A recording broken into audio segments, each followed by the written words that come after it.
Welcome to another episode on our channel. In our last episode, we took a long time putting together Captain John Miller from Saving Private Ryan. And since it was taking a long time, we completely forgot to kind of go around the figure and to do some tighter close-ups and so forth. So we'll do that today, but I'll also introduce you to a line of figures that I'm thinking about doing kind of similar to the steampunk figures. I kind of got on a roll with those guys and gals, just enjoying the steampunk genre.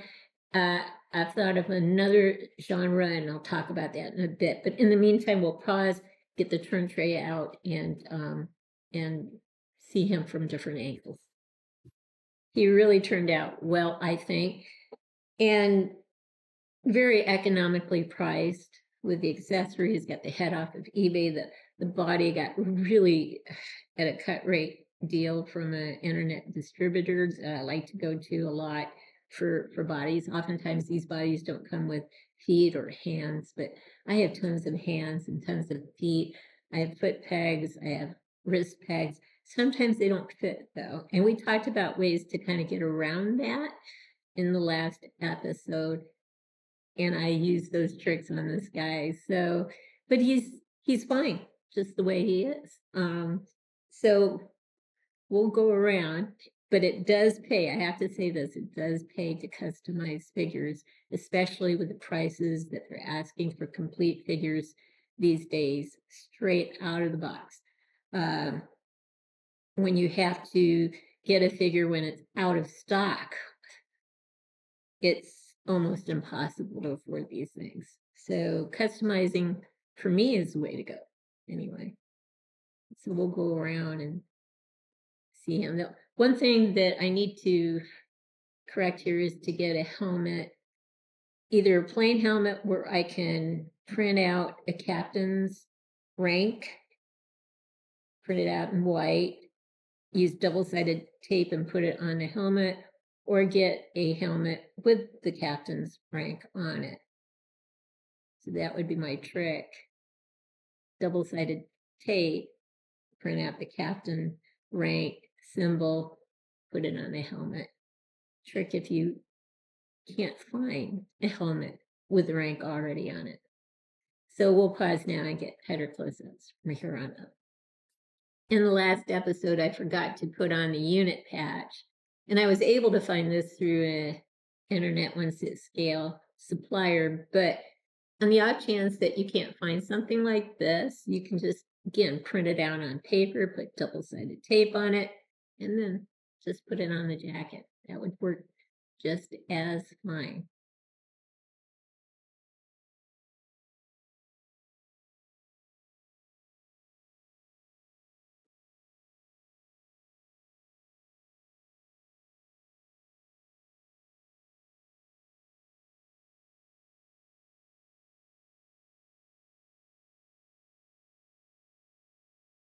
There you go. We'll get a tighter close-up of this piece now. You can see the core insignia on one side of the collar here and the rank on the other side. We'll just go side to side here. Ranger unit patch is showing up very nicely.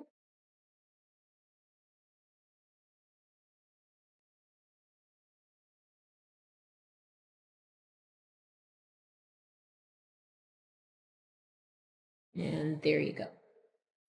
So you know I went to town with the steampunk genre. I thought I would do what I might call low riding outsiders or low rider outsiders or something to that effect. And what they're going to have in common is they're going to have very loose clothing, you know, that hangs low. And they're going to be very built in terms of musculature. So they've exercised, you know, eaten well and all that good stuff. And they're going to be armed to the teeth. They came from abusive homes and have had to fend for themselves for a long time, and they've kind of banded together as brothers and sisters. So the look is going to be very similar. The clothing may change a little bit here and there, but low riders, that's kind of the name that keeps running through my head, outsiders, that sort of thing. So I'm going to put those to the side, but that's kind of what's running through my brain. Here's one head, and very short hair, just a red hair, stand out in the crowd type of person. And a sister who would have hair that would stand out in the crowd as well, except it's bleach blonde. There's going to be a lot of diversity in this group. So here's a Asian with a long hair look.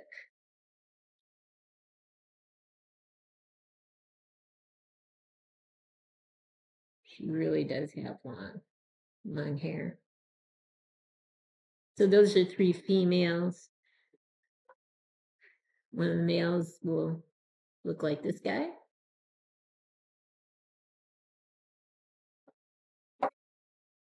Hispanic. This would be one of the guys. And multiracial or African American. So diverse, strong characters. There's going to be quite a few of these folks. And again, they're going to have a certain look to them. And they're going to be armed to the teeth, but in different ways. So they're banding together and fighting forces, probably like a end of the time kind of period, apocalypse type of period. So, not unlike The Walking Dead, except they're not fighting zombies. They're fighting really dark human beings. So anyway, that's my thought. So looking forward to getting started on that. Here's one last look at our figure yet again, and I hope you've enjoyed what I'm planning to do with some figures in the next few episodes. So anyway, if you've liked what you've seen, please consider giving us a thumbs up and subscribing to our channel. In the meantime, everyone, please have a great day.